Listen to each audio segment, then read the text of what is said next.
What if I told you that the person you are today is just the starting point? That buried beneath the doubts, fears, and limitations lies a version of you so strong, so resilient, so extraordinary, it could rewrite your entire story. This isn't just a self-help book, it's your blueprint for transformation. Right now, you might feel stuck. Maybe life hasn't gone as planned.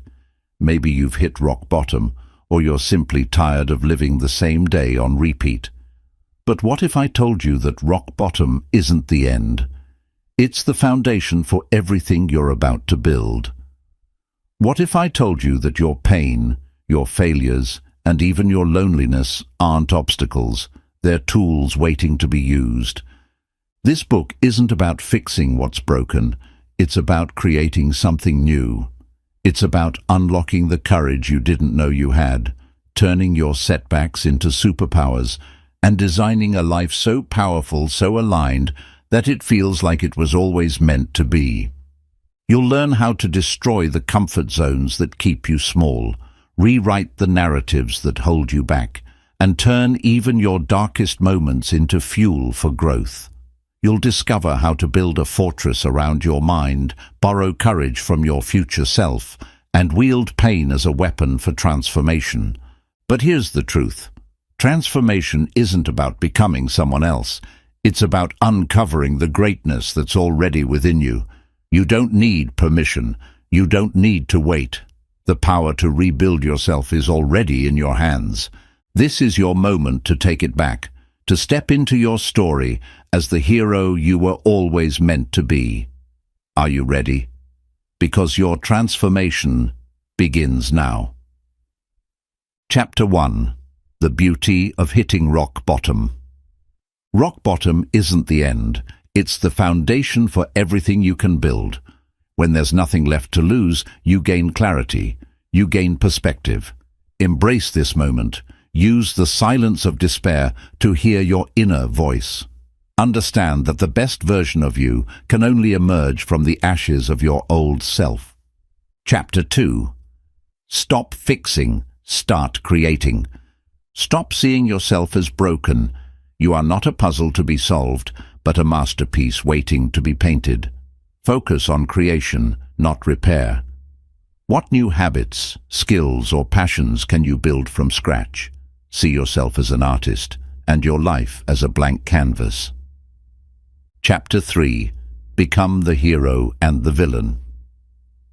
In every story of transformation, there's a part of us that strives to be the hero, the one who saves the day, makes the right choices, and inspires others. But there's also a part that feels like the villain, driven by anger, fear, or selfish desires. These two sides aren't enemies. They're two halves of the same whole, and both are essential for growth. The heroic side of you is what brings kindness, courage, and hope. It's the part that keeps you moving forward, even when things feel impossible. It's the voice inside that tells you to keep trying, to believe in better days, and to help others along the way. But the side you see as the villain, your anger, ambition, or stubbornness, also holds incredible power. That power, if used wisely, can become a force for positive change. You don't need to fight or suppress this part of yourself. Think of it as untapped energy, waiting to be directed. Anger can become determination. Fear can turn into vigilance. Even selfishness can help you focus on your goals when the world feels overwhelming. It's not about letting these emotions take over, but understanding how to use them to fuel your actions. When you acknowledge both sides of yourself, you stop living in conflict. You begin to see that every hero has flaws, and every villain has moments of goodness. You can be brave and still feel afraid. You can be kind, but set firm boundaries. Life is about balance, and your growth comes from learning to embrace all parts of who you are. There's a unique strength in accepting your whole self. You don't need to fit into a perfect mold or deny your struggles. Instead, channel the qualities you once thought were bad into something constructive. By blending the hero's courage with the villain's intensity, you create a version of yourself that is resilient, powerful, and true. Let the hero in you dream big and act with kindness. Let the villain in you bring focus and fearlessness. Together, they make you unstoppable. This is the balance that transforms ordinary people into extraordinary forces in their own lives. Chapter 4. Destroy comfort as a priority. Comfort feels like a safe harbor. It's warm, predictable, and reassuring, but it can also be the most dangerous trap you'll ever face. While comfort may seem harmless, it quietly steals your potential, keeps you stuck in the same patterns, and slowly erodes your ambition. The truth is, nothing extraordinary happens in the comfort zone. Growth, success, and transformation all lie beyond it, waiting for you to step into the unknown.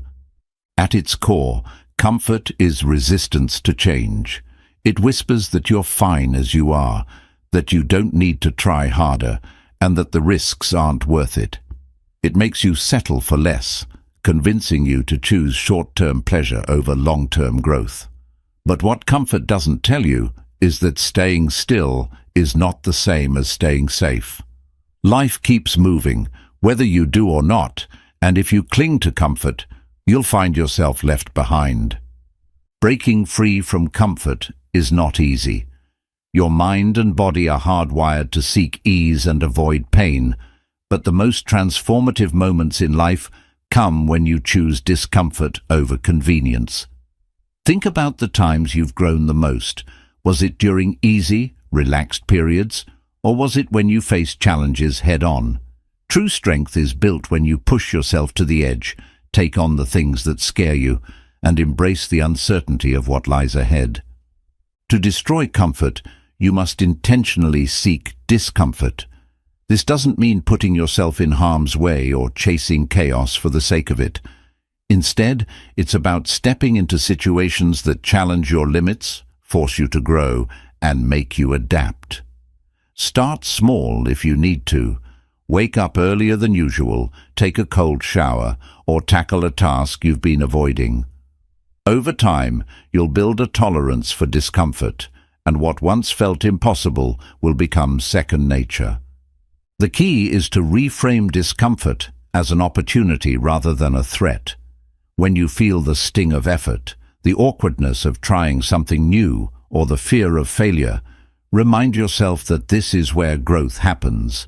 Every uncomfortable moment is a step closer to becoming the person you want to be. It's proof that you're not standing still, but moving forward even when it's hard. There's also freedom in destroying comfort. When you stop clinging to the familiar, you realize how much more you're capable of. You start taking risks, speaking your mind, and chasing dreams you once thought were out of reach. You find a strength within yourself that you never knew existed, a strength that can only come from stepping outside your bubble and embracing life in all its messy, unpredictable beauty. The world doesn't reward comfort, it rewards courage. It rewards those who dare to try, fail, and try again. It rewards those who are willing to be uncomfortable in the pursuit of something greater. If you want to rebuild yourself into someone stronger, wiser, and more capable, you must make destroying comfort a priority. This doesn't mean rejecting joy or avoiding rest. It means not settling for less than what you're capable of and constantly pushing the boundaries of what you think is possible. Imagine the person you could become if you chose discomfort over ease every day. Imagine the skills you'd learn, the resilience you'd build, and the opportunities you'd create. This is what awaits you on the other side of comfort. It's not an easy path, but it's the only path that leads to growth, fulfillment, and the life you truly deserve. So, step out of the warmth of your comfort zone. Face the challenges you've been avoiding. Say yes to the difficult conversations, the risks, and the opportunities that make you nervous. The more you embrace discomfort, the stronger you'll become. And as you grow, you'll look back and realize that comfort was never your friend. It was only holding you back from becoming the best version of yourself. Chapter 5. Develop a ruthless self-accountability system. Self-accountability is the cornerstone of any meaningful transformation. It's about owning your life, every decision, every action, every outcome. It's not about blaming yourself for what goes wrong, but taking full responsibility for what you can control. Without accountability, progress becomes a guessing game, and growth feels like a distant dream. If you want to rebuild yourself into someone extraordinary, you must develop a ruthless system of self-accountability. Accountability starts with honesty. You have to stop making excuses for yourself. Excuses are comforting lies that shield you from facing the truth. They let you off the hook, but they also keep you stuck. Being honest doesn't mean being harsh or critical. It means looking at your actions objectively and asking, did I do my best? Did I show up fully? Did I take the steps I needed to take?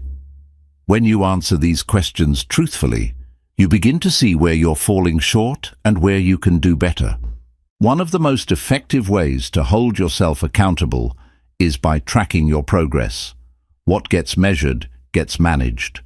Set clear, specific goals for yourself and break them down into daily or weekly tasks. Write them down. Seeing your goals on paper or a screen makes them tangible. At the end of each day, reflect on what you accomplished. Did you meet your goals? If not, why? This daily check-in creates a feedback loop that keeps you on track and prevents small missteps from turning into major setbacks. Ruthless accountability also means eliminating blame. Blame is the enemy of growth. Whether you blame others or circumstances, the result is the same. You give away your power. When you blame, you become a victim of your situation. When you take responsibility, you become the architect of your future. Even when something isn't entirely your fault, ask yourself what role you played and what you can learn from it. This mindset shifts you from a reactive state to a proactive one, where you're always looking for solutions rather than excuses. It's important to create systems that make accountability automatic. Willpower alone is unreliable. It fluctuates depending on your mood, energy levels, and external distractions. Build routines and habits that align with your goals so that accountability becomes part of your daily life. For example, if you're working on your fitness, schedule your workouts at the same time every day. If you're trying to improve your productivity, set specific blocks of time for focused work. Systems remove the need for constant decision-making and reduce the risk of falling off track. Another key element of accountability is being willing to face discomfort. Growth requires hard work, and hard work isn't always pleasant. You have to be willing to push through the resistance, to wake up early, to have difficult conversations, to stay disciplined when motivation fades. This is where ruthless accountability comes into play. It's the voice inside you that says, "Do it anyway." It's the mindset that refuses to let short-term discomfort derail long-term goals. Reflection is a crucial part of the process. At the end of each week, take time to evaluate how you're doing. What did you accomplish? Where did you fall short? What will you do differently moving forward? Reflection isn't about beating yourself up for mistakes. It's about learning from them. Every setback is an opportunity to improve. When you approach reflection with curiosity rather than judgment, you create a safe space for growth. Accountability also requires you to set boundaries with yourself and others. You have to protect your time, energy, and focus. This might mean saying no to distractions, limiting time with people who don't support your growth, or cutting out habits that drain you. Boundaries aren't restrictive, they're liberating. They give you the space and structure to focus on what truly matters. If you find it challenging to stay accountable on your own, consider involving others. Share your goals with someone you trust, a friend, a mentor, or even an online community. Knowing that someone else is watching can increase your commitment. However, remember that self-accountability should be the foundation. External accountability is a tool, not a crutch. Ruthless self-accountability isn't about perfection. You will slip up. You will have days when you don't hit your goals. What matters is how you respond.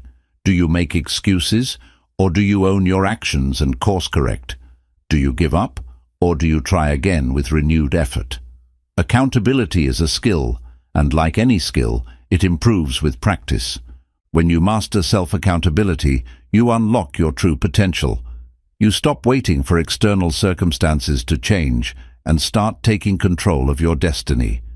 You become someone who can be trusted, not just by others, but by yourself. And when you trust yourself, there's nothing you can't achieve.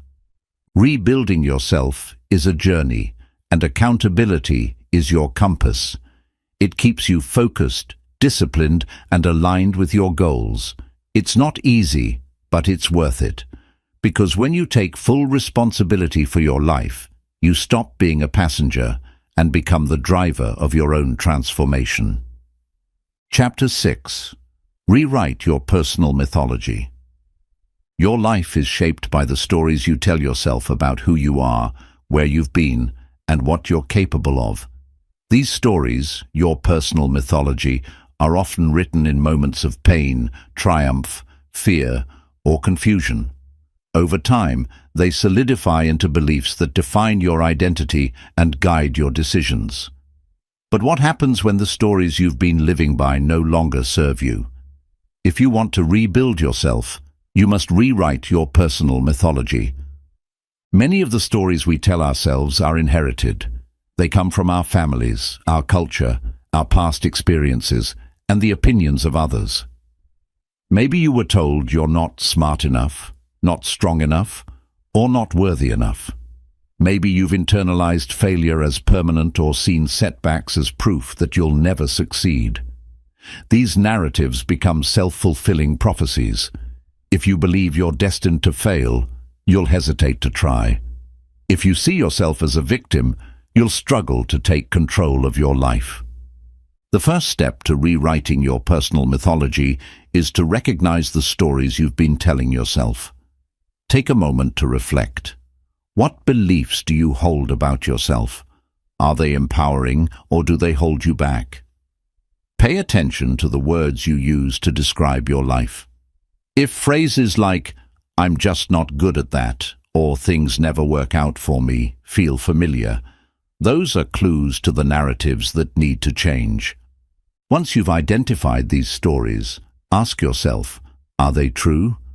Often, we accept our stories without questioning them, but when you dig deeper, you'll find that many of them are based on assumptions, misunderstandings, or isolated events that you've allowed to define your entire identity. Just because something happened once, or even multiple times, doesn't mean it will always be that way. Your past is a chapter, not the entire book.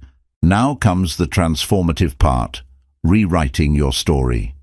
Start by imagining the person you want to become. What qualities do they have? How do they respond to challenges? What kind of life do they live?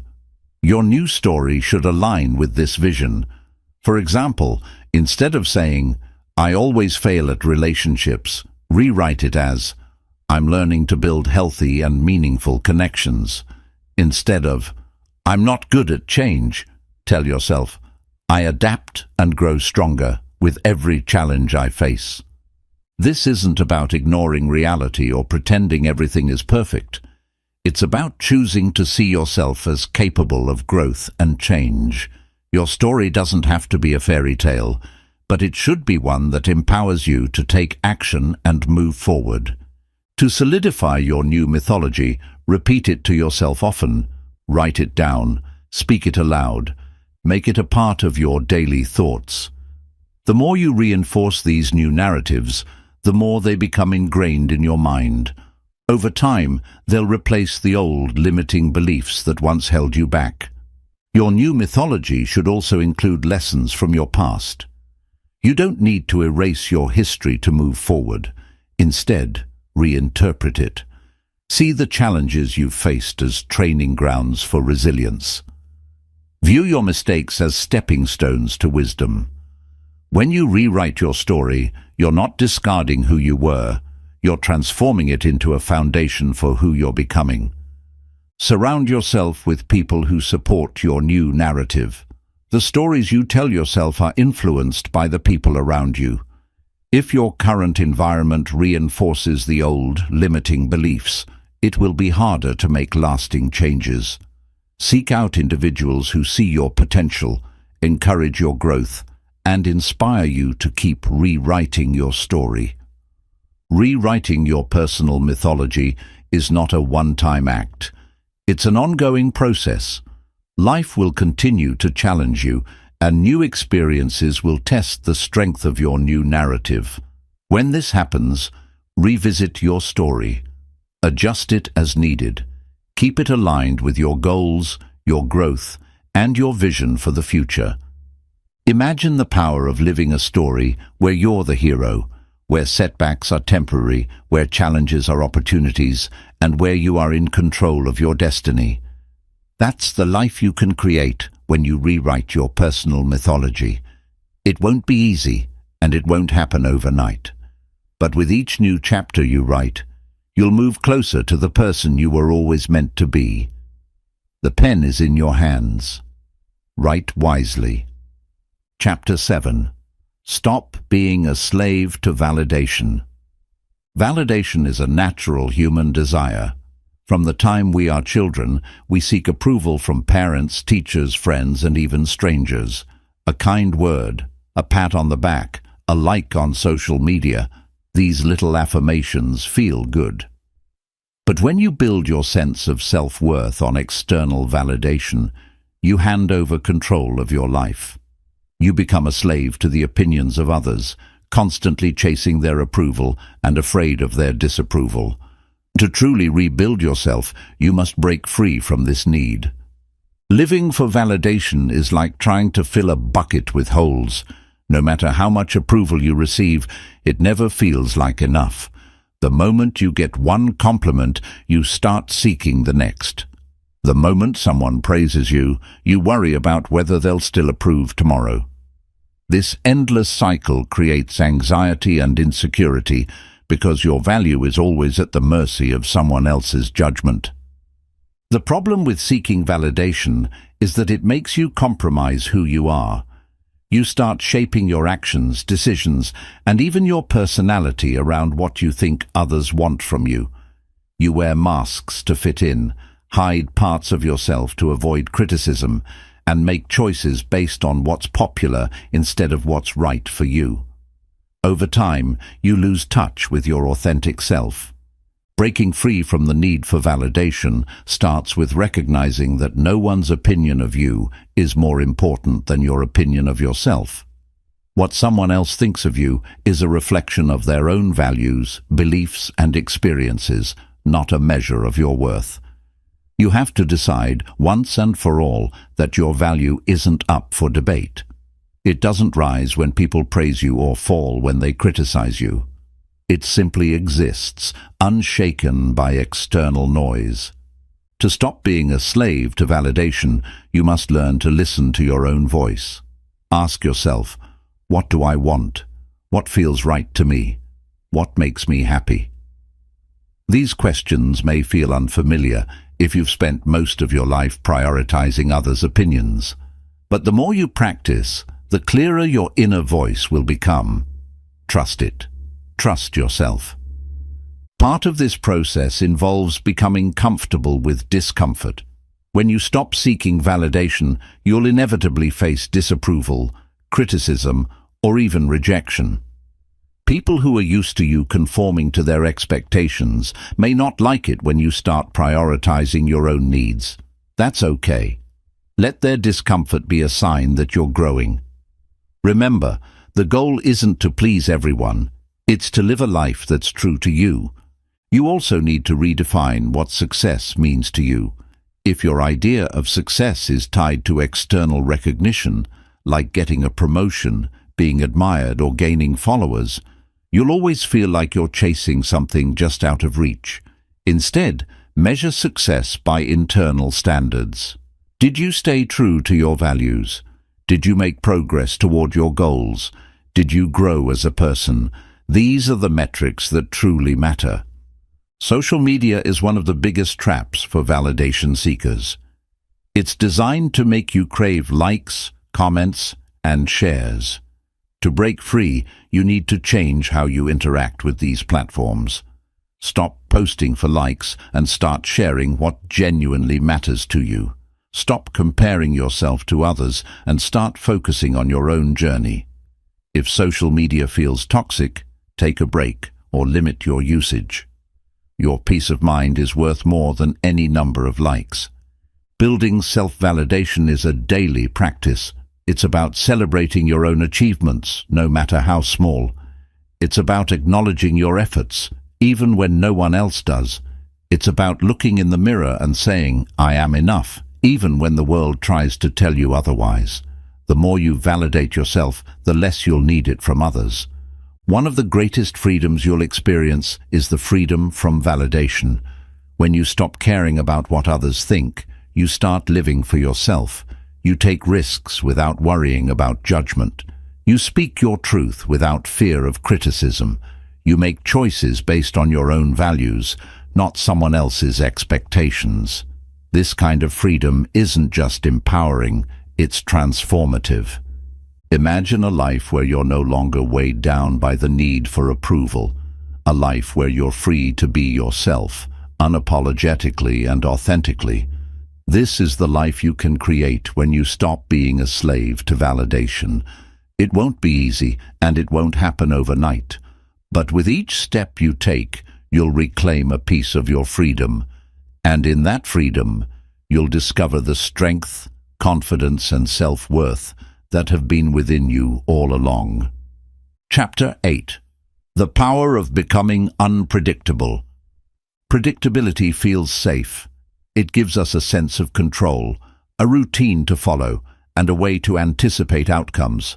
But predictability can also become a cage, locking us into repetitive patterns that stifle growth and creativity. When you're predictable, you're easy to read, easy to control, and easy to overlook.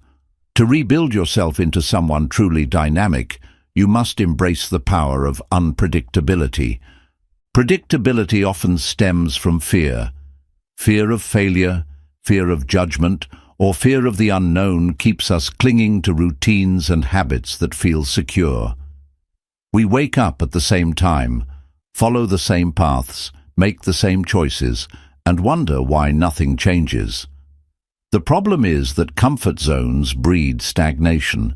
They shield you from risk, but also block you from opportunities. Breaking free requires stepping into the unexpected.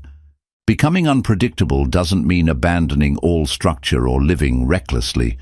It's about challenging the patterns that no longer serve you and introducing variability into your life. When you do this, you force yourself to adapt, grow, and see the world from fresh perspectives.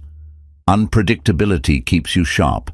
It teaches you to think on your feet and navigate uncertainty with confidence. Start by examining your routines. What parts of your life feel repetitive and uninspired? Is it your daily schedule, your conversations, or even your hobbies? Identify one area where you can introduce something new. Take a different route to work. Try a hobby you've always been curious about. Say yes to an invitation you'd normally decline. These small changes disrupt the monotony and invite new experiences into your life. Unpredictability isn't just about external actions, it's also about your mindset. Challenge your own assumptions. If you've always thought you're bad at something, try it anyway. If you've always avoided certain risks, consider what might happen if you took one. When you question your own limitations, you open the door to unexpected growth. There's also immense power in being unpredictable to others. When people can predict your every move, they can manipulate or dismiss you. But when you're unpredictable, you become intriguing and harder to define. People pay attention to those who break the mold. They respect those who refuse to be boxed in by expectations. To become unpredictable, you need to embrace uncertainty. Life is inherently uncertain, and no amount of planning can change that. Instead of fearing the unknown, see it as a playground for creativity and exploration. The unknown is where possibilities live. It's where you discover new opportunities, relationships, and strengths you didn't know you had. Unpredictability also builds resilience. When you're used to stepping outside your comfort zone, you become less shaken by unexpected challenges. You develop the ability to pivot, adapt, and thrive in the face of change. This kind of flexibility is a superpower in a world that's constantly shifting. Another key to unpredictability is cultivating spontaneity. Plan less and act more in the moment. If an idea excites you, act on it before doubt creeps in. Spontaneity brings energy and excitement into your life, breaking up the dullness of routine. It also makes you more present. When you're not stuck in rigid plans, you can fully engage with the moment in front of you. Unpredictability isn't about being chaotic or unreliable. It's about being versatile and multidimensional. It's about surprising yourself and others with what you're capable of. It's about breaking free from the mold and proving that you're not defined by your past, your circumstances, or anyone's expectations.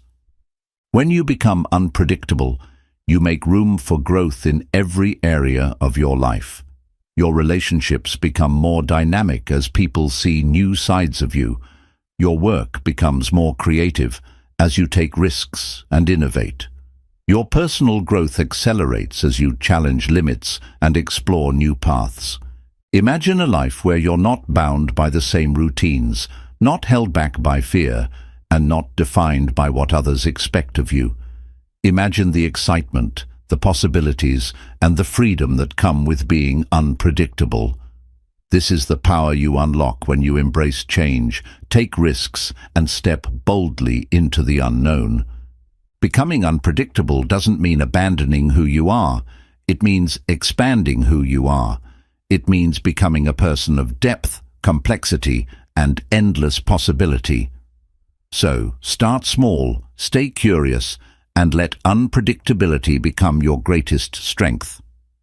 As you do, you'll not only rebuild yourself, you'll become someone the world has never seen before. Chapter 9. Adapt to chaos, don't avoid it. Chaos is inevitable. It's woven into the fabric of life, showing up in ways we can't predict or control. Whether it's a sudden challenge, a shift in circumstances, or the unexpected collapse of plans, chaos forces us to face the unknown.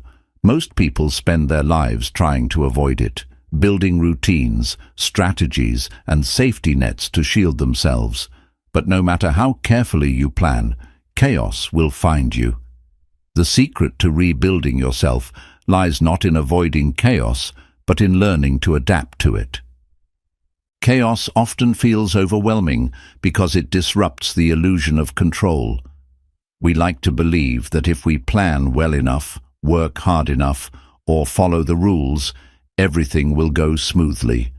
But life doesn't work that way. Chaos doesn't ask for permission. It simply arrives, shaking the ground beneath you. The key is to stop fighting it. Resistance only drains your energy. Instead, learn to flow with chaos and find opportunities within it. Adapting to chaos begins with shifting your mindset. Stop seeing chaos as a problem and start seeing it as a teacher. Chaos breaks routines, disrupts comfort zones, and forces you to think creatively. It's through chaos that you discover new paths, develop resilience, and grow stronger. Every moment of chaos is an invitation to reinvent yourself. One of the first steps to adapting to chaos is letting go of rigid expectations. The tighter you cling to how things should be, the harder it is to navigate how things are. Flexibility is your greatest ally in times of uncertainty. This doesn't mean abandoning your goals. It means being open to different ways of achieving them. When plans fall apart, don't see it as failure. Instead, ask yourself, what's next? How can I pivot? In chaos, your ability to stay calm becomes a superpower. When everything around you feels out of control, your inner calm becomes a steady anchor. Practice grounding techniques like deep breathing, meditation, or simply pausing to collect your thoughts. Chaos feeds on panic, but when you respond with composure, you reclaim your power. This calmness allows you to think clearly, make better decisions, and adapt more effectively. Another important skill is learning to focus on what you can control. Chaos often makes you feel powerless because so much is out of your hands. But there's always something you can control, even if it's just your attitude or your next step. Break overwhelming situations into smaller, manageable tasks. Take one step at a time. Each small action moves you forward and builds momentum, even in the midst of chaos. Chaos also teaches you the value of adaptability. Life is constantly changing, and those who thrive are the ones who can adjust quickly. Be willing to let go of old ways of thinking and embrace new perspectives. When something doesn't work, don't dwell on it. Try a different approach. Adaptability isn't just a skill, it's a mindset. It's the belief that no matter what happens, you can find a way through. One of the most powerful lessons of chaos is the importance of resilience. Chaos tests your strength, patience, and determination. It challenges you to keep going when the path gets tough. Every time you face chaos and overcome it, you become stronger. You learn that you're capable of more than you thought. Resilience isn't about avoiding the storm, it's about learning to dance in the rain. Embracing chaos also requires trust. Trust in yourself, and trust in the process. You won't always have all the answers, and that's okay. Trust that you have the skills, creativity, and courage to navigate whatever comes your way. Trust that even in the midst of uncertainty, you're moving toward growth. This trust allows you to step into chaos with confidence instead of fear. Chaos can also be an opportunity for discovery. When life feels out of control, it forces you to reevaluate your priorities, values, and goals. Sometimes, chaos reveals paths you wouldn't have considered otherwise. It shakes you free from complacency and reminds you of what truly matters. Use these moments to realign with your purpose and create a life that's more authentic and meaningful. Finally, remember that chaos is temporary. No storm lasts forever. Even when it feels like everything is falling apart, know that it's part of a cycle. Chaos often precedes transformation. It breaks down the old to make way for the new. When you adapt to chaos, you become part of this transformation. You emerge stronger, wiser, and more prepared for whatever comes next.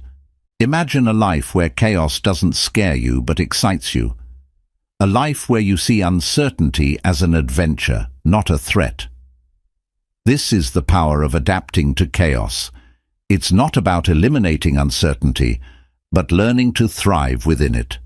When you embrace chaos as a natural part of life, you unlock a strength and freedom that few ever find. You stop fearing the unpredictable and start building a life that can withstand anything. Chapter 10. Quit something you love. Letting go of something you love feels unnatural, even painful. We're taught to hold on tightly to the things and people we cherish, to nurture them, and to never let them slip away. But sometimes, the very things you love most can become the chains that hold you back. To rebuild yourself, you must learn the art of quitting, not as an act of giving up, but as an act of making space for growth, transformation, and freedom. Quitting something you love is not a sign of weakness, it's a sign of wisdom. It takes courage to step back and ask yourself, is this still serving me? Is this helping me grow, or is it keeping me stuck? Love is powerful, but it's not always enough to justify holding on. Sometimes the dreams, habits, or relationships you once cherished can become outdated, restrictive, or even harmful as you evolve. Letting go doesn't mean forgetting or rejecting what you once loved. It means recognizing when something has run its course. A relationship, for example, may have brought you joy and taught you valuable lessons, but if it's no longer aligned with your values or goals, holding on may do more harm than good. A career path you were once passionate about may have given you purpose, but if it's now draining your energy and stifling your creativity, it might be time to walk away. One of the hardest parts of quitting something you love is the fear of regret. What if I let go and realize later that I made a mistake? What if I miss it? These questions are natural, but they shouldn't paralyze you. Regret often comes from inaction, staying in a situation that no longer feels right because you're too afraid to make a change. By taking action, you're giving yourself the chance to discover something better, even if it's uncomfortable at first. Another obstacle to letting go is the attachment we build over time. The longer you hold on to something, the harder it feels to let go. This is especially true for things tied to your identity. You might think, if I quit this job, who am I? If I end this relationship, what will my life look like? These fears are valid, but also a sign that it's time to reevaluate. Your identity is not tied to any single job, person, or passion. It's fluid, and it grows as you do. Quitting something you love often involves grieving. Even when you know it's the right choice, there's a sense of loss. You're saying goodbye to a part of your life that once meant everything to you. Allow yourself to feel that grief. Don't rush through it or suppress it. Grieving is not a sign that you made the wrong choice. It's a natural part of moving on. At the same time, letting go creates space for new opportunities. When your hands are full, you can't reach for something else. By quitting something you love, you open yourself to experiences, relationships, and passions you might never have imagined. You make room for growth, and you give yourself the freedom to explore new paths. Quitting also teaches you the value of detachment. Detachment doesn't mean you don't care, it means you don't cling. You can love something deeply and still recognize when it's time to let it go. This kind of detachment is liberating. It allows you to love without fear, to grow without hesitation, and to move forward without being weighed down by the past. To quit something you love, you need clarity. Take time to reflect on what you're holding on to and why. Are you keeping it because it genuinely adds value to your life, or because you're afraid of change? Are you staying out of love or out of habit? Answering these questions honestly will help you make the right choice. You also need courage. Letting go is rarely easy, especially when it involves something you've built your life around. But courage doesn't mean the absence of fear. It means taking action despite it. Trust that even if the path ahead feels uncertain, it's leading you to where you need to be. Finally, understand that quitting something you love doesn't mean failure. It's not about giving up. It's about growing up.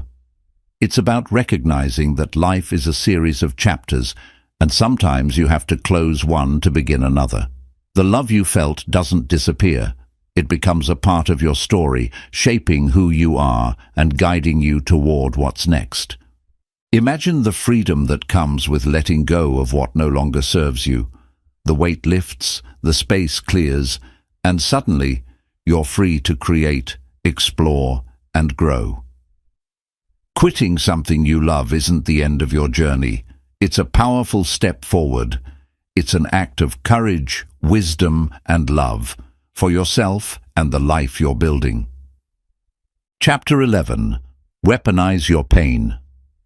Pain is a universal experience. It comes in many forms: loss, rejection, failure, heartbreak, betrayal, or even physical suffering. Most people see pain as an enemy, something to avoid, suppress, or escape. But what if you could transform pain into power? What if instead of letting it break you, you could use it to build yourself into someone stronger, wiser, and unstoppable? This is the art of weaponizing your pain. Pain has a way of revealing truths that comfort cannot. It strips away illusions and forces you to confront who you are, what you value, and what you're capable of enduring. While comfort lulls you into complacency, pain wakes you up. It's raw, intense, and undeniable. But within that intensity lies a spark, a chance to create something extraordinary out of your suffering.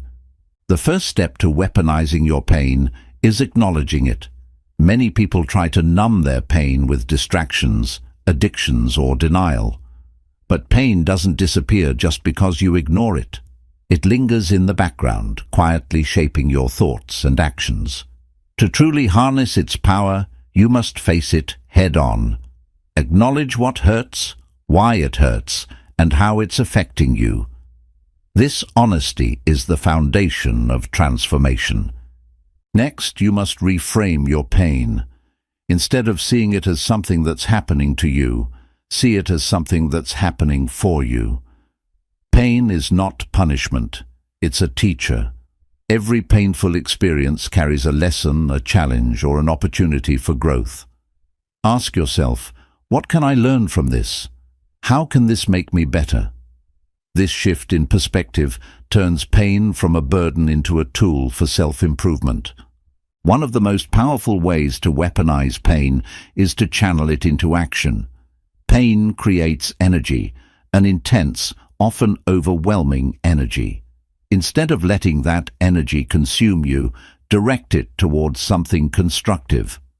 If you've experienced failure, use that pain to fuel your drive to succeed. If you've been hurt by someone, use that pain to strengthen your boundaries and rebuild your self-worth. Channel your anger, sadness, or frustration into creativity, whether it's art, writing, or building something new in your life. Pain can also be a catalyst for change. It pushes you to question the status quo and seek something better. Many of the world's greatest achievements have been born out of pain. People turning heartbreak into poetry, injustice into activism, or personal loss into a mission to help others. Pain sharpens your focus and reminds you of what truly matters. It strips away the unnecessary and leaves you with clarity about your priorities and purpose. Another way to weaponize pain is to use it to connect with others. Pain is a bridge. It reminds you that you're not alone in your struggles. When you share your pain honestly, you inspire others to do the same. This vulnerability creates deep, meaningful connections. It allows you to turn your personal suffering into a source of empathy, compassion, and support for those around you. But weaponizing pain doesn't mean letting it control you. Pain is a tool, not a master. To harness its power, you must balance it with perspective. Pain can be all-consuming if you let it, but it doesn't have to define you. Remember that pain is temporary. Even in its most intense moments, it will eventually pass. Keep your focus on the bigger picture, the growth, strength, and transformation that lie on the other side. You must also protect yourself from becoming bitter or hardened by pain. It's easy to let pain turn into anger, resentment, or cynicism, but this only traps you in a cycle of negativity. Instead, choose to let pain soften you, not weaken you. Let it make you more compassionate, understanding, and open to the beauty of life. Strength doesn't come from shutting down. It comes from staying open, even in the face of suffering. To weaponize your pain, you also need to forgive, not just others, but yourself. Holding on to blame or regret keeps you tied to the source of your pain. Forgiveness doesn't mean forgetting or excusing what happened. It means freeing yourself from the weight of anger and resentment so you can move forward unburdened. Forgiveness is one of the most powerful ways to reclaim your energy and turn pain into growth. Finally, remember that pain is a chapter, not the whole story. It's a part of your journey, but it doesn't define your destination. Use it as fuel to propel yourself forward. Let it remind you of your strength, your resilience, and your ability to overcome. Every scar you carry is a testament to the battles you've fought and the victories you've achieved. Wear them with pride, not shame. Imagine a life where pain doesn't hold you back, but pushes you forward. A life where every hardship becomes a stepping stone, every setback becomes a setup for a comeback, and every wound becomes a source of wisdom. This is the power of weaponizing your pain. It's not about avoiding suffering, but transforming it into something meaningful, purposeful, and powerful. Pain doesn't have to break you. It can build you into someone extraordinary. The choice is yours. Will you let it consume you, or will you use it to fuel your rise? Chapter 12. Borrow courage from your future self. Courage often feels like a distant, unreachable force, especially when you're overwhelmed by fear or uncertainty. But what if you could tap into a reservoir of courage that already exists within you? Not in the present moment, but in your future. Imagine the strongest, boldest, and most fearless version of yourself, the person you're becoming. That version of you is waiting, and their courage is already yours to borrow. Borrowing courage from your future self is about visualizing the person you aspire to be and using their strength to guide your actions today. It's not just an exercise in imagination. It's a powerful strategy for overcoming fear, self-doubt, and hesitation. When you align your current actions with the confidence and resilience of your future self, you unlock a part of you that's capable of extraordinary things. Start by imagining your future self in vivid detail. Picture a version of you who has already overcome the challenges you're facing now. This future self is calm, composed, and confident. They've made it through the hard times and emerged stronger. They know what it's like to stand where you're standing, and they have the wisdom to guide you forward. What do they look like? How do they carry themselves? What choices have they made to get where they are? This future self isn't a stranger. They are you, just further along in the journey. They've already faced the fears and doubts you're dealing with and found a way to move past them. Their courage isn't mythical. It's rooted in the same strengths and resources you already possess. The difference is that they've learned to use those resources effectively. By visualizing this version of yourself, you create a blueprint for who you want to become. When fear or doubt creeps in, ask yourself, what would my future self do? Would they hesitate or take bold action? Would they let fear dictate their choices, or would they push forward with determination? Borrowing courage from your future self is about stepping into their mindset and acting as though you're already the person you want to be. This isn't about pretending or faking it. It's about embodying the qualities you aspire to develop. One of the most powerful aspects of borrowing courage from your future self is that it creates a bridge between where you are and where you want to be. It helps you see that the gap isn't as wide as it seems. Your future self is simply a reflection of the choices you make today. Each courageous decision you take brings you closer to becoming that version of yourself. Borrowing courage also helps you detach from the fear of failure. When you act with the confidence of your future self, you realize that mistakes and setbacks are just part of the journey. Your future self has already faced these obstacles and grown stronger because of them. They're living proof that failure isn't the end. It's a stepping stone to success. To make this practice even more effective, try writing a letter from your future self. Imagine they're looking back at your current situation and offering you advice, encouragement, and reassurance. What would they tell you? How would they remind you of your strength and resilience? Writing this letter creates a tangible connection to your future self and reinforces the idea that their courage is already within you. Another way to borrow courage is through visualization. Close your eyes and picture yourself a year, 5 years, or even 10 years from now. Imagine facing a challenge with unwavering confidence. See yourself standing tall, speaking clearly, and taking bold action. Let that image inspire you in the present moment. The more you practice this, the more natural it becomes to access the mindset of your future self. Borrowing courage doesn't mean ignoring your fears. Fear is a natural response to uncertainty, and it serves a purpose. But fear doesn't have to control you. When you borrow courage from your future self, you acknowledge the fear, but choose to act anyway.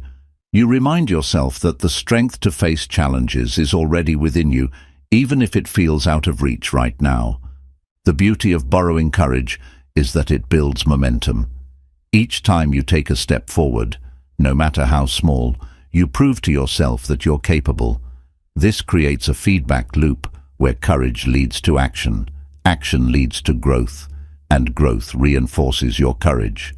Over time, the gap between your present and future self narrows, and you become the person you once only imagined. Think about the possibilities that open up when you borrow courage from your future self. Imagine the risks you'd take, the goals you'd pursue, and the fears you'd conquer.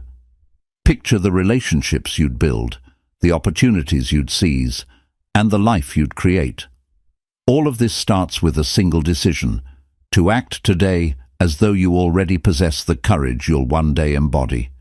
Your future self is waiting. They're cheering you on, reminding you that you're capable of more than you know. Borrow their courage, trust their wisdom, and let their strength guide you. The path to becoming your best self isn't paved with perfection. It's paved with brave, imperfect steps forward. Start taking those steps today, and watch as you transform into the person you were always meant to be. Chapter 13. Make loneliness your superpower. Loneliness is often seen as a burden, something to be feared and avoided at all costs. It's painted as an emptiness, a void that leaves us feeling isolated and disconnected from the world. But what if loneliness wasn't a curse? What if instead of running from it, you could embrace it, transform it, and use it as a powerful tool for personal growth? To rebuild yourself, you must learn to make loneliness your superpower. Loneliness is part of the human experience. No matter how connected you are, there will be moments when you feel alone, physically, emotionally, or spiritually. These moments can feel like a chasm, but they are also an invitation. Loneliness strips away distractions and external noise, leaving you with the raw, unfiltered version of yourself. It's in these moments that you have the opportunity to turn inward, discover who you truly are, and develop a strength that can only come from standing alone. The first step to making loneliness your superpower is to change how you view it. Society often equates being alone with being unloved or unwanted, but this couldn't be further from the truth. Being alone doesn't mean you're lacking, it means you have the chance to connect with yourself on a deeper level. It's not a punishment, it's a gift. When you shift your perspective, loneliness transforms from something you dread into something you value. Loneliness provides space for self-discovery. In a world that constantly demands your attention, being alone gives you the rare opportunity to listen to your inner voice. Who are you when no one is watching? What do you truly want beyond the expectations of others? Loneliness allows you to ask these questions and explore the answers without interference. It's in solitude that you can uncover your passions, clarify your goals, and strengthen your sense of self. In this solitude, you learn to rely on yourself. When you're alone, there's no one else to fill the gaps or solve your problems. This can feel daunting, but it's also empowering. You realize that you are capable of meeting your own needs, finding your own answers, and creating your own happiness. This self-reliance is a superpower in itself. It frees you from dependency on others for your sense of worth or direction. Loneliness also fuels creativity. Many of history's greatest artists, thinkers, and innovators found their inspiration in solitude. When you're alone, your mind has the freedom to wander, explore, and create. Without the pressure to perform or conform, you can tap into ideas and perspectives that might otherwise remain hidden. Embrace this creative potential. Use your alone time to write, paint, build, or simply dream. Let your imagination run wild, unrestricted by the noise of the outside world. One of the most profound ways to harness the power of loneliness is to use it for reflection. Solitude gives you the chance to examine your life with honesty and clarity. What's working? What's not? What changes do you need to make? Reflection isn't about dwelling on mistakes or regrets. It's about learning from them and using that wisdom to move forward. In the quiet of loneliness, you can find the answers you've been searching for. Loneliness also teaches you the art of self-compassion. When you're alone, you're faced with your own thoughts, fears, and insecurities. Instead of running from them, learn to sit with them. Treat yourself with kindness and understanding, as you would a close friend. This practice not only helps you navigate loneliness, but also builds a foundation of self-love that will serve you in every area of your life. Making loneliness your superpower doesn't mean isolating yourself or rejecting connections with others. It's about finding balance, appreciating the value of solitude while still cultivating meaningful relationships. When you're comfortable being alone, you bring a stronger, more authentic version of yourself into your interactions. You're no longer seeking others to fill a void, but rather sharing your wholeness with them. Loneliness also strengthens your resilience. When you learn to stand alone, you become less afraid of losing others. You realize that while connections are valuable, your worth isn't dependent on them. This resilience allows you to face challenges with confidence, knowing that you have the inner strength to handle whatever comes your way. Finally, loneliness helps you connect with something greater than yourself. For some, this may be a spiritual practice or a connection to nature. For others, it may be a sense of purpose or a deeper appreciation for life. When you're alone, you have the time and space to explore these connections and find meaning beyond the surface level. Imagine a life where loneliness isn't something to fear, but something to embrace. A life where solitude becomes a source of strength, creativity, and self-discovery. This is the power of making loneliness your superpower. It's not about avoiding the pain of being alone, but transforming that pain into something meaningful and beautiful. So the next time you feel the ache of loneliness, don't run from it. Sit with it, explore it, and let it teach you. Use it as an opportunity to grow, to connect with yourself, and to create a life that's rich with purpose and authenticity. When you make loneliness your superpower, you become unstoppable, not because you don't need anyone, but because you've found strength, love, and fulfillment within yourself. Chapter 14. Build an alter ego. Building an alter ego might sound like something reserved for superheroes or fictional characters, but it's one of the most powerful tools for personal transformation in real life. An alter ego is not about pretending to be someone else. It's about stepping into a version of yourself that is bolder, more confident, and more aligned with the person you aspire to become. It's about creating a mental framework that helps you break free from self-imposed limitations and achieve extraordinary results. At its core, an alter ego is a psychological tool. It allows you to bypass the fears, doubts, and insecurities of your current self by adopting the mindset of someone who embodies the qualities you need to succeed. Think of it as a suit of armor you put on when you face challenges. When you're wearing that armor, you're not weighed down by your usual hesitations. Instead, you're empowered by the strengths of your alter ego. The first step in building an alter ego is identifying the areas in your life where you feel held back. Is it your career, where you struggle to speak up or take risks? Is it your personal life, where fear of rejection keeps you from forming meaningful connections? Pinpoint the specific situations where you want to show up differently. These are the moments where your alter ego will shine. Next, imagine the ideal version of yourself in these situations. How would they act? What would they say? How would they carry themselves? This ideal version of you becomes the foundation of your alter ego. Give them a name if you like, something that captures their essence. This isn't just a mental exercise, it's a way to create a distinct persona that feels separate from your current self. This separation is what makes the alter ego so effective.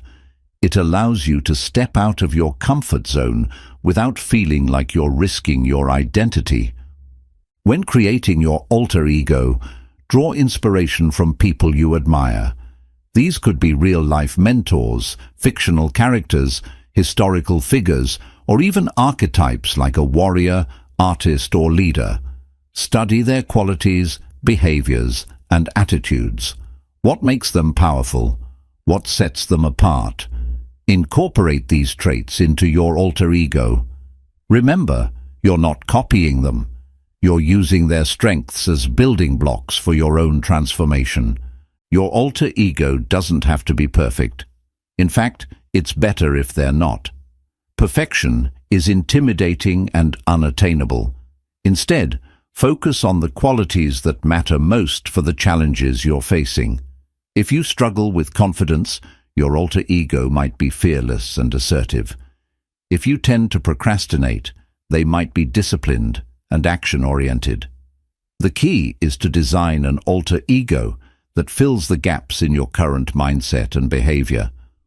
Once you've created your alter ego, start practicing stepping into their role. Visualization is a powerful tool for this. Close your eyes and imagine yourself as your alter ego. See yourself walking, speaking, and acting with their confidence and strength. Feel what it's like to embody their energy. The more vividly you can picture it, the easier it becomes to access this persona in real life. Begin small. Test your alter ego in low-stakes situations. Maybe you use them to strike up a conversation with a stranger or tackle a task you've been avoiding. Each time you step into your alter ego, you reinforce the connection between their traits and your actions. Over time, these behaviors become second nature, and the qualities of your alter ego start to integrate into your real self. Your alter ego is not about creating a facade or being fake. It's about unlocking the potential that already exists within you. Think of it as a bridge between who you are and who you want to be. The more you use it, the more you'll discover that the courage, confidence, and strength you attribute to your alter ego were within you all along. Building an alter ego also helps you manage your fears and insecurities. When you face a daunting situation, it's easy to feel overwhelmed by self-doubt. But when you step into your alter ego, you approach the challenge from a place of strength. It's as if you're borrowing courage from a different part of yourself. This psychological distance makes it easier to take risks, confront fears, and push past your limits. Your alter ego can evolve over time.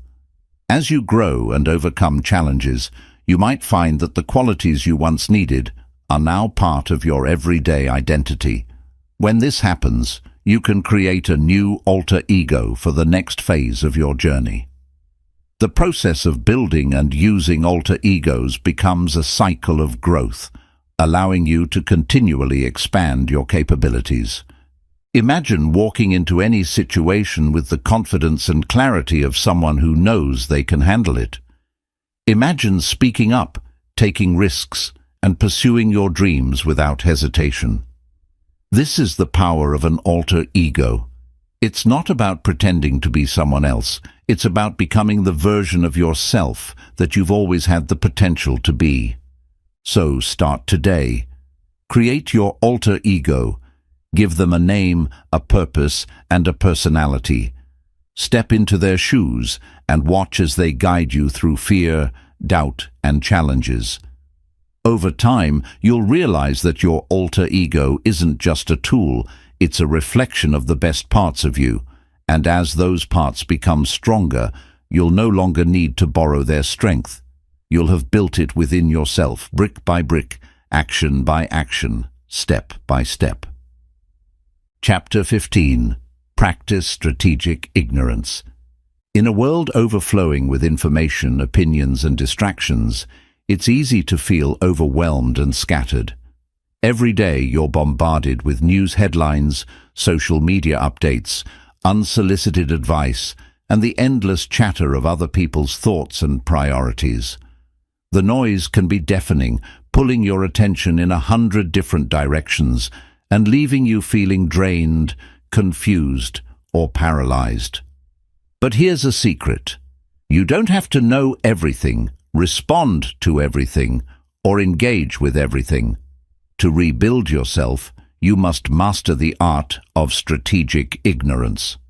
Strategic ignorance is not about being uninformed or oblivious to the world. It's about making deliberate choices about what you give your attention to and what you choose to ignore. It's a skillful form of focus, a way to cut through the noise and prioritize what truly matters to you. It's saying, not everything deserves my energy, and I will guard my attention fiercely. The first step to practicing strategic ignorance is understanding that your time and mental energy are limited resources. Every moment you spend worrying about a meaningless tweet or arguing about a trivial topic is a moment you could have used to pursue your goals, nurture your relationships, or simply enjoy your life. Strategic ignorance is about protecting these resources by filtering out anything that doesn't align with your values or contribute to your growth. One of the biggest culprits that demand your attention is the never-ending flow of news and information. While it's important to stay informed about the world, you don't need to be glued to every breaking headline. Much of the news is sensationalized, designed to provoke fear or outrage rather than provide meaningful insights. Ask yourself, does this piece of information actually impact my life or help me achieve my goals? If the answer is no, let it go. You can stay informed without drowning in noise by limiting your exposure and choosing trusted, concise sources. Social media is another major area where strategic ignorance can transform your life. Platforms like Facebook, Instagram, and Twitter are designed to keep you scrolling endlessly, feeding you a mix of valuable content, mindless distractions, and outright negativity. To practice strategic ignorance here, start by curating your feed. Unfollow accounts that don't inspire, educate, or bring you joy. Set limits on your usage and don't be afraid to take breaks. Remember, you don't have to engage with every comment, trend, or viral post. Your attention is too precious to waste on things that don't matter. Strategic ignorance also applies to people. Not everyone's opinion deserves space in your mind. Whether it's a colleague's unsolicited advice, a stranger's criticism, or a friend's constant complaints, you have the right to set boundaries. This doesn't mean shutting people out completely. It means being selective about whose voices you prioritize. Surround yourself with people who uplift and challenge you in meaningful ways, and learn to tune out the rest. Practicing strategic ignorance requires clarity about your goals and values. When you know what matters most to you, it becomes easier to recognize what doesn't. Take some time to define your priorities. What are your long-term goals? What kind of life do you want to build? Once you have this clarity, use it as a filter for your attention. If something doesn't align with your priorities, it's not worth your focus. Another important aspect of strategic ignorance is learning to say no. Many of us feel obligated to say yes to every request, invitation, or opportunity that comes our way. But saying yes to everything often means saying no to yourself. Strategic ignorance empowers you to say no without guilt, knowing that every no creates space for a more meaningful yes. Practice this by asking yourself, does this align with my values? Will this move me closer to my goals? If the answer is no, give yourself permission to decline. One of the most challenging parts of practicing strategic ignorance is overcoming the fear of missing out, FOMO. FOMO convinces you that you need to stay plugged in, that you'll miss something important if you don't check your phone or attend that event. But the truth is, what you gain by focusing on what truly matters far outweighs what you lose by ignoring the rest. Shift your mindset from "what am I missing" to "what am I creating?" The more you focus on your own path, the less you'll care about what others are doing. Strategic ignorance doesn't mean avoiding challenges or hard truths. There are times when facing uncomfortable realities is necessary for growth. The key is to distinguish between what's worth your attention and what's just noise. Focus on the challenges that matter, the ones that align with your goals and values, and let go of the rest. As you practice strategic ignorance, you'll notice a profound change in your life. You'll feel less stressed, less distracted, and more in control of your time and energy. You'll have the mental clarity to pursue your goals with focus and determination. And perhaps most importantly, you'll experience a deeper sense of peace, knowing that you're no longer at the mercy of the world's endless demands. Imagine a life where you're no longer weighed down by unnecessary worries, distractions, or obligations. A life where your attention is a powerful tool, laser-focused on what truly matters. This is the freedom that comes with strategic ignorance.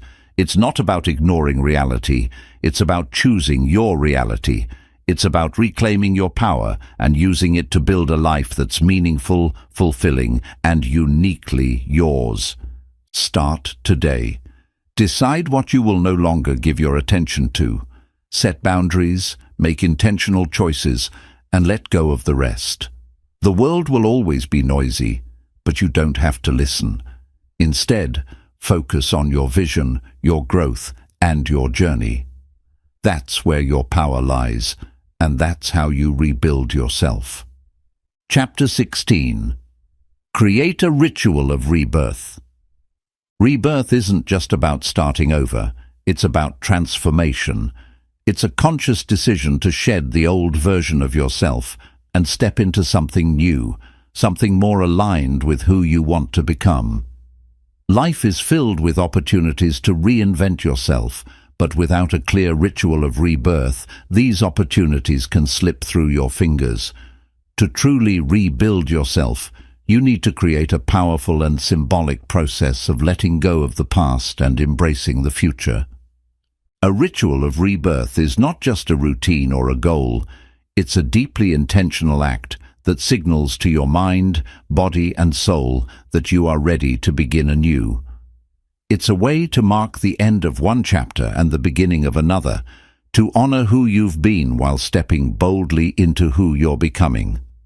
This ritual doesn't have to be elaborate, but it does need to be meaningful to you. It should resonate deeply, making you feel like you've crossed a threshold and left the old behind.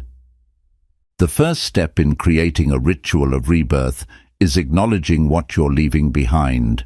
Rebirth isn't possible without release. What parts of your life no longer serve you? Are there habits, beliefs, relationships, or fears that you need to let go of? Take the time to reflect on these questions. Write them down if it helps. Be honest with yourself about what's holding you back. This process can be painful, but it's necessary. You can't carry the weight of the past if you want to move forward freely. Once you've identified what you need to release, create a symbolic act to represent this letting go. Symbols have a powerful way of communicating with our subconscious minds, making the ritual more impactful. You might write down the things you're letting go of and burn the paper as a way of turning them to ash. You could clean out your living space, removing objects that tie you to the past.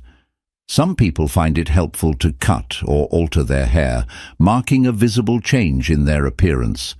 The act itself doesn't matter as much as its meaning. Choose something that feels significant to you. The next step is to create space for the new. Just as nature abhors a vacuum, so too does your mind and spirit. Once you've let go of the old, you need to actively invite the new into your life. This could mean setting intentions for the qualities you want to embody or the life you want to create. Speak these intentions aloud, write them down, or visualize them in detail. The more clearly you define your new path, the more real it will feel. A powerful addition to your ritual of rebirth is to create a tangible reminder of your transformation. This could be a journal where you document your intentions and progress, a piece of jewelry or clothing that symbolizes your new identity, or even a physical space, like a corner of your home, dedicated to your growth. Every time you see or interact with this object or space, it reinforces your commitment to your new self. One of the most important elements of a ritual of rebirth is action. Symbolism and intention are powerful, but they must be paired with real-world steps to create lasting change. Ask yourself, what's one thing I can do today to embody my new self? Then do it. It doesn't have to be a grand gesture. Small, consistent actions are often the most effective. Each step you take reinforces your transformation and builds momentum. Rituals of rebirth also benefit from a sense of ceremony. Whether it's lighting candles, playing meaningful music, or going to a place that inspires you, create an atmosphere that feels sacred and significant.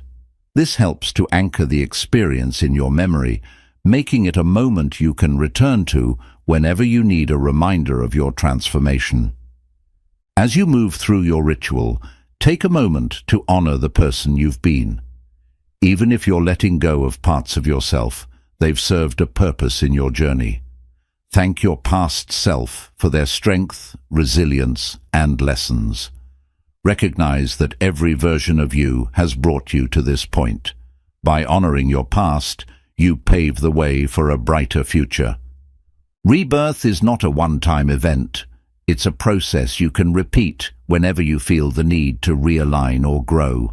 Life is full of seasons, and each one offers the chance to renew yourself. By creating a ritual of rebirth, you give yourself a powerful tool for navigating life's changes with intention and grace. Imagine the power of stepping into your new self with clarity and purpose. Picture the confidence you'll feel, knowing that you've left the old behind and embraced the possibilities of the future. This is what a ritual of rebirth offers, a chance to start fresh, not as a different person, but as a more authentic, empowered version of yourself.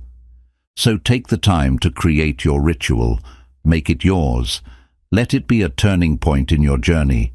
When you commit to this act of transformation, you're not just rebuilding yourself, you're reclaiming your power and choosing to live a life that reflects your deepest truth. Your rebirth is waiting. Step into it boldly. Chapter 17. Build a fortress around your mind. Your mind is your most valuable asset. It's the command center for your thoughts, emotions, decisions, and actions. Everything you achieve, or fail to achieve, begins with how well you guard and direct your mental space. Yet, in today's world, Your mind is under constant assault. Negative news, social media distractions, toxic people and self-doubt threaten to invade and derail your focus and peace. To rebuild yourself, you must take control. You must build a fortress around your mind. A mental fortress isn't about shutting out the world entirely. It's about creating boundaries that protect your inner peace, foster clarity, and allow you to focus on what truly matters. It's about filtering what comes in and ensuring that what stays inside serves your growth. A strong mental fortress isn't rigid. It's resilient, flexible, and designed to adapt while keeping your core intact. The first step in building a fortress around your mind is becoming aware of the things that threaten it. What consistently drains your energy, plants seeds of doubt, or triggers negative emotions? It could be certain people, environments, or even your own habits, like endlessly scrolling through social media or dwelling on worst-case scenarios. Identify these threats and acknowledge their impact on your mental state. Awareness is the foundation of any fortress. Once you've identified the threats, start setting boundaries. Boundaries are like the walls of your fortress. They define what's allowed in and what isn't. If certain relationships are toxic, limit your interactions or create emotional distance. If social media is consuming your time and confidence, set strict limits or take breaks. If negative self-talk is your biggest challenge, learn to recognize it and replace it with constructive thoughts. Boundaries aren't selfish. They're essential for protecting your mental health and well-being. Building a mental fortress also involves being intentional about what you let in.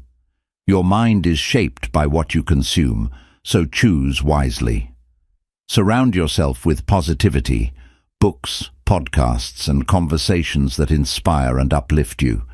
Seek out people who challenge you in meaningful ways and support your growth. At the same time, reduce your exposure to negativity. You don't have to watch every news broadcast or engage in every heated debate. Choose what deserves your attention. One of the most effective tools for strengthening your mental fortress is mindfulness. Mindfulness helps you stay present and aware, making it easier to notice when something is breaching your mental defenses.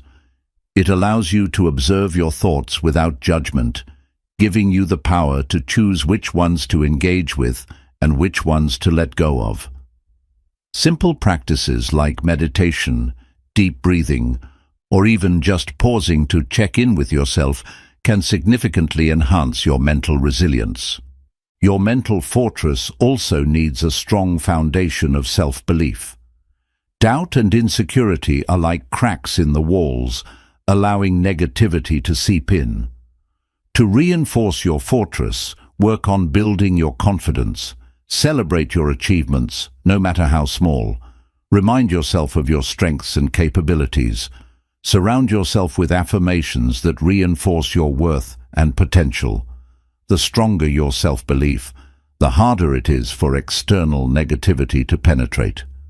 Another critical aspect of fortifying your mind is learning to manage your emotions. Emotions are powerful, but they can also be unpredictable and overwhelming. When you're ruled by anger, fear, or sadness, it's easy for your mental defenses to crumble. Practice emotional regulation by acknowledging your feelings without letting them control you. Techniques like journaling, therapy, or simply talking things out with a trusted friend can help you process your emotions constructively. Your mental fortress isn't just about defense, it's also about growth. The space inside your fortress is where you nurture your creativity, focus, and vision. Dedicate time to activities that expand your mind and bring you joy. Whether it's learning a new skill, working on a passion project, or simply spending time in nature, these activities help you cultivate a positive and productive mental environment. One of the greatest threats to your mental fortress is burnout. No matter how strong your defenses are, they need maintenance. Rest is not a weakness, it's a necessity. Prioritize sleep, take breaks when needed, and allow yourself time to recharge. A well-rested mind is more resilient and better equipped to handle challenges. It's also essential to prepare your fortress for inevitable challenges. Life will throw curveballs, unexpected setbacks, difficult people, or high-pressure situations. Strengthening your mental fortress means building the tools to face these challenges head-on. Develop problem-solving skills, practice adaptability, and remind yourself that you've overcome difficulties before and can do so again. Finally, recognize that your mental fortress is not a solitary endeavor. While it's important to cultivate self-reliance, don't be afraid to seek support. Trusted friends, mentors, or professionals can offer guidance, encouragement, and perspective. Sometimes, the strongest fortress is built with the help of others. Imagine living with a mind that feels calm, clear, and focused, no matter what's happening around you. A mind that isn't easily shaken by criticism, distraction, or negativity. A mind that allows you to pursue your goals with confidence and creativity. This is the power of building a fortress around your mind. Start today by identifying the areas where your mental defenses are weakest. Strengthen them with boundaries, mindfulness, and positive influences. Commit to protecting your mind as fiercely as you would protect anything else you value. When you do, you'll find that your mental fortress doesn't just shield you, it empowers you to thrive in a chaotic world. This is the strength you need to rebuild yourself into the person you were always meant to be. Chapter 18. Become a Paradox. Life is full of contradictions. You've probably heard phrases like less is more or strength comes from vulnerability. At first, these ideas seem confusing or even impossible. How can two opposing truths exist together? Yet, paradoxes are everywhere in nature and in human experience. They're not just fascinating, they're powerful. To truly rebuild yourself, you must embrace the idea of becoming a paradox, a person who holds seemingly opposite qualities in harmony, creating a deeper, more dynamic version of yourself. Being a paradox means rejecting the notion that you have to choose between one thing and another. It's not about being this or that, it's about being this and that. You can be strong and gentle, confident and humble, disciplined and spontaneous. Paradoxes don't weaken you, they make you more resilient, adaptable and whole. They allow you to navigate life with flexibility and depth, unbound by rigid labels or expectations. The first step to becoming a paradox is letting go of black and white thinking. Many of us are taught to see the world in absolutes, right or wrong, success or failure, strength or weakness. But life is far more complex than that. Every situation, every emotion, and every person, including you, exists in shades of gray. By embracing this complexity, you open yourself up to new perspectives and possibilities. One of the most powerful paradoxes you can embody is the balance between confidence and humility. Confidence gives you the courage to take risks, speak your truth, and pursue your goals. But unchecked confidence can lead to arrogance, making you blind to your flaws or the value of others' perspectives. That's where humility comes in. Humility keeps you grounded, open to learning, and aware of your interconnectedness with others. When you combine the two, you become unstoppable, bold enough to act, but wise enough to listen. Another vital paradox is strength and vulnerability. Society often equates vulnerability with weakness, but in reality, it's one of the greatest sources of strength. When you allow yourself to be vulnerable, you build deeper connections, foster trust, and demonstrate courage. Strength, on the other hand, is what allows you to endure challenges and protect yourself when needed. Together, these qualities create emotional resilience. You're not just tough or tender, you're both, And that balance is what makes you truly powerful. Discipline and spontaneity form another important paradox. Discipline helps you stay focused, build good habits, and achieve long-term goals. But too much rigidity can lead to burnout or boredom. Spontaneity, meanwhile, brings joy, creativity, and a sense of adventure. By blending the two, you create a life that's both structured and vibrant, a life where you can work hard, but still leave room for surprises and fun. Paradoxes also exist in how you view success and failure. Many people see failure as the opposite of success, something to be avoided at all costs. But failure is actually a necessary part of the journey to success. Every setback teaches you something valuable, sharpens your skills, and strengthens your character. Success and failure are not enemies, they're partners in growth. When you embrace this paradox, you stop fearing failure and start using it as a stepping stone. Becoming a paradox also means accepting that change and stability can coexist. Change is inevitable. It's the only constant in life. But amidst the chaos of change, you can create stability within yourself. This might come from your values, routines, or relationships, anchors that keep you steady no matter how much the world shifts around you. By embodying both adaptability and consistency, you become someone who can thrive in any situation. Another paradox to embrace is the idea of being independent yet connected. Independence gives you the freedom to make your own choices and stand on your own 2 feet. Connection, on the other hand, reminds you that you're part of something larger, a family, a community, or even humanity as a whole. When you balance these two, you create a life where you're self-reliant but never isolated, strong in yourself, yet deeply engaged with others. To become a paradox, you must also learn to be comfortable with uncertainty. Paradoxes are, by nature, full of tension. They don't have clear answers or easy resolutions. This can feel uncomfortable, but it's also where growth happens. When you stop trying to force clarity or certainty, you make room for curiosity, exploration, and creativity. You learn to live in the questions rather than rushing to find answers. One way to practice becoming a paradox is through reflection. Take time to explore the qualities you think are opposites: strength and softness, ambition and contentment, logic and intuition. Ask yourself how these traits show up in your life. How might they complement each other instead of conflicting? The more you reflect, the more you'll see that opposites are often 2 sides of the same coin. Embodying paradoxes doesn't mean being inconsistent or confused. It means being whole. It means embracing all parts of yourself, even the ones that seem contradictory. It means recognizing that life is richer and more beautiful when you allow space for complexity.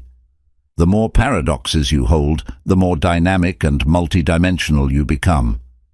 Imagine being someone who is confident yet humble, disciplined yet spontaneous, strong yet vulnerable. Imagine navigating life with the ability to adapt to change while staying grounded in your values. This is the power of becoming a paradox.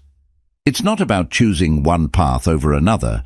It's about walking both, creating a life that's as expansive and nuanced as you are. So, step into the contradictions. Embrace the complexities. Let go of the need for easy answers and allow yourself to be everything you are. When you become a paradox, you don't just rebuild yourself. You transform into someone extraordinary, someone who can thrive in the infinite possibilities of life. Chapter 19. Live as a work in progress. Rebuilding yourself is not a destination, it's a way of life. Too often we think of transformation as a finish line, imagining a day when we'll finally be complete, free of flaws, doubts, or challenges. But the truth is, there's no final version of you, no perfect state to achieve. Life is fluid, and so are you. To truly thrive, you must embrace the idea of living as a work in progress. Living as a work in progress means letting go of the illusion of perfection. It means accepting that you will never arrive at some ultimate version of yourself. Instead, you will constantly evolve, growing, learning, and adapting as life unfolds. This isn't a flaw, it's a gift. It means that every day you have the opportunity to become someone new, someone better. The first step to living as a work in progress is to reframe how you see growth. Growth isn't linear, and it's rarely smooth. It's messy, filled with setbacks, detours, and moments of self-doubt. But these challenges are not failures. They're the raw materials of transformation. When you view each struggle as a stepping stone, you begin to see that even the hard times are part of your progress. Living as a work in progress also means embracing curiosity. Instead of clinging to who you think you should be, allow yourself to explore who you could be. Try new things. Take risks. Challenge your beliefs. Ask questions like, what else am I capable of? What haven't I tried yet? What if I approached this differently? Curiosity keeps you open to possibility, ensuring that your growth never stagnates. One of the most liberating aspects of living as a work in progress is realizing that mistakes are not the opposite of success, they're part of it. Mistakes teach you what doesn't work, refine your strategies, and deepen your understanding. When you embrace mistakes as essential to your journey, you stop fearing them. Instead, you see them as signs that you're pushing your boundaries and stepping into the unknown. Another key to living as a work in progress is celebrating small wins. Transformation doesn't happen overnight, and the big milestones are often few and far between. But every small step forward matters. Whether it's sticking to a new habit for a week, speaking up in a meeting, or simply choosing kindness when it's difficult, these moments add up. Acknowledge them. Celebrate them. They are proof that you're moving in the right direction. Living as a work in progress also means being kind to yourself. Growth requires patience, and self-criticism only slows you down. Treat yourself as you would a close friend, with compassion, encouragement, and forgiveness. When you fall short, don't beat yourself up. Instead, ask, what can I learn from this? How can I try again? Kindness is the fuel that keeps you moving forward. As a work in progress, you also need to embrace impermanence. Nothing in life is permanent. Not your successes, your failures, your pain, or your joy. This impermanence is not something to fear, it's something to celebrate. It means that no matter how stuck you feel today, you can change. It means that even your most difficult moments are temporary. Embracing impermanence allows you to live fully in the present, unburdened by the weight of the past or the uncertainty of the future. Living as a work in progress isn't about settling for less or being complacent. It's about recognizing that growth is an ongoing journey, not a fixed destination. It's about continually striving to be better while appreciating who you are right now. You don't have to wait until you're finished to feel proud of yourself. You can take pride in the fact that you're trying, growing, and evolving every day. Imagine what your life could look like if you stopped chasing perfection and started embracing progress. Imagine the freedom of knowing that you don't have to have it all figured out. This mindset doesn't just make life easier, it makes it richer. It allows you to approach every day with curiosity, resilience, and joy, knowing that each step, no matter how small, is part of your journey. So, live as a work in progress. Be proud of your imperfections and excited by your potential. Keep learning, keep growing, and keep rebuilding, knowing that there's no limit to who you can become. The journey is your masterpiece, and you are its creator. Chapter 20. Embrace the endless journey. Rebuilding yourself is not about reaching a final version of who you are. It's about embracing the endless journey of becoming. Life is not static. It flows, evolves, and transforms constantly.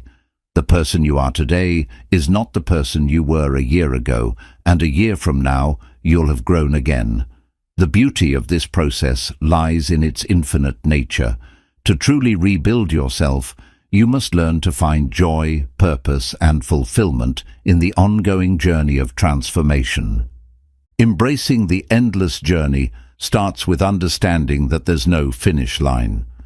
Many people fall into the trap of thinking, once I achieve this, I'll be complete. Once I fix that, I'll be happy. But life doesn't work that way.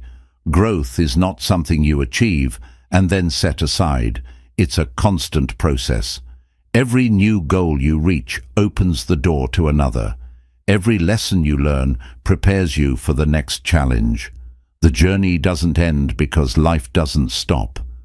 Instead of striving for a destination, shift your focus to the journey itself. Celebrate the process of becoming. Each step forward, no matter how small, is a victory. Every challenge you overcome, every skill you develop, and every fear you conquer adds to the richness of your life. When you embrace the journey, you stop waiting for someday to feel fulfilled and start finding fulfillment in the present moment. One of the keys to embracing the endless journey is cultivating a mindset of curiosity. Approach life with the wonder of a beginner, even as you gain experience. Ask questions, explore new ideas, and challenge your assumptions. Curiosity keeps you open to growth and prevents you from falling into the trap of thinking you've figured it all out. There's always more to learn, more to discover, and more to become. Embracing the journey also requires patience. Growth doesn't happen overnight, and the path is rarely straight. There will be detours, setbacks, and moments of doubt. But these are not signs that you're failing.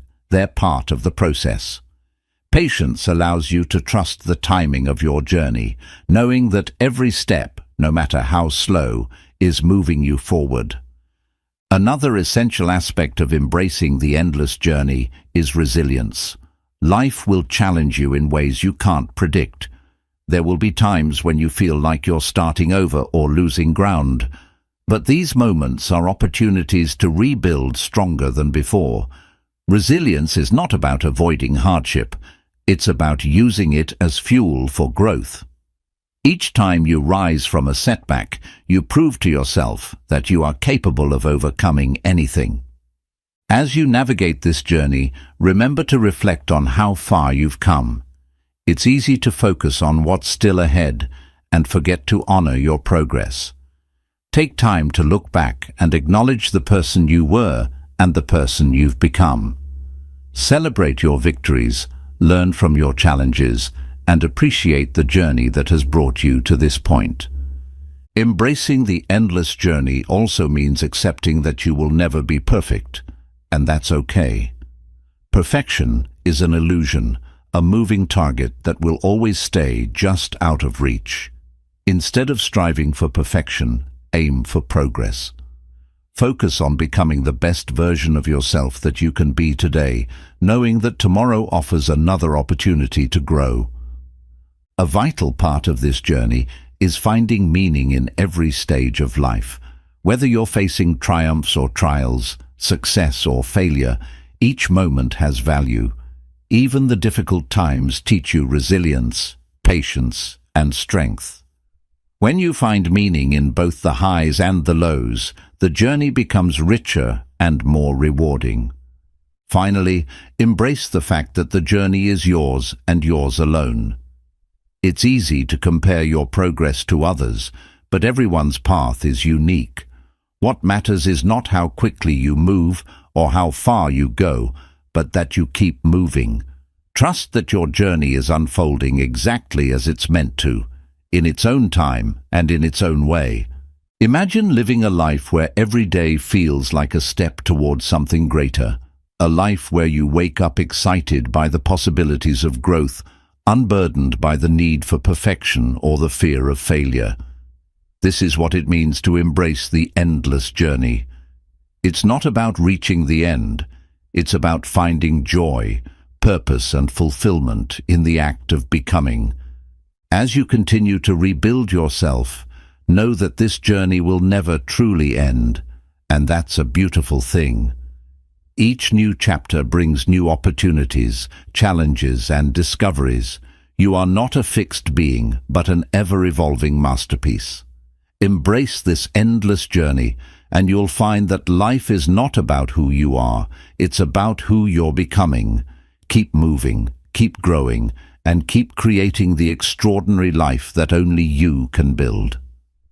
You are the architect of your life. Rebuilding yourself is not about finding an endpoint. It's about embracing the continuous journey of growth and transformation. It's about realizing that you are not a finished product, but an ever-evolving masterpiece. Every chapter of your life adds depth, color, and meaning to who you are becoming. The journey doesn't end because life doesn't stop. It flows, and so do you. This book has been your guide, a collection of tools, insights, and strategies to help you navigate the process of rebuilding yourself. From facing rock bottom to creating rituals of rebirth, from embracing paradoxes to learning the power of strategic ignorance, you've explored the many facets of transformation. But the true work lies ahead in how you use these tools to continue shaping your life. Understand this. You are the architect of your existence. You hold the power to create, adapt, and grow, no matter where you start or how many times you need to begin again. The challenges you face are not barriers, but stepping stones. Every setback is a lesson, every mistake a teacher, and every victory a reminder of your capability. The beauty of rebuilding yourself lies in its infinite nature. There is no final version of you, no perfect self to attain. Instead, you are a work in progress, a constantly unfolding story. And that's what makes life exciting. Each day offers the opportunity to try, to fail, to learn, and to rise again. Embrace this cycle, for it is where true fulfillment lies. Let go of the pressure to be flawless or complete. Celebrate your imperfections, for they are what make you unique. Honor your progress, no matter how small, because every step forward matters. Live with curiosity, patience, and resilience, knowing that your growth is a journey, not a destination. As you move forward, remember that transformation is not a straight path, it's a dynamic process. There will be moments of doubt, times when the road feels unclear, and days when you'll wonder if you're moving at all. But trust that even in those moments, you are growing. Progress is not always visible, but it is always happening. You've come this far, and that's something to celebrate. But this is just the beginning. The tools you've gained are yours to use whenever you need them. The insights you've discovered will guide you as you continue to grow. You have everything you need to keep rebuilding, one step, one choice, one moment at a time. So, step into the next chapter of your life with courage and confidence. Know that you are capable of incredible things. Trust the process, embrace the journey, and find joy in the act of becoming. You are not just living your story, you are creating it. And that story is extraordinary because it's yours. The journey never ends, and that's the beauty of it. You are always becoming, always growing, always rebuilding. Take a deep breath, step forward, and embrace the limitless potential of your life. The best is yet to come.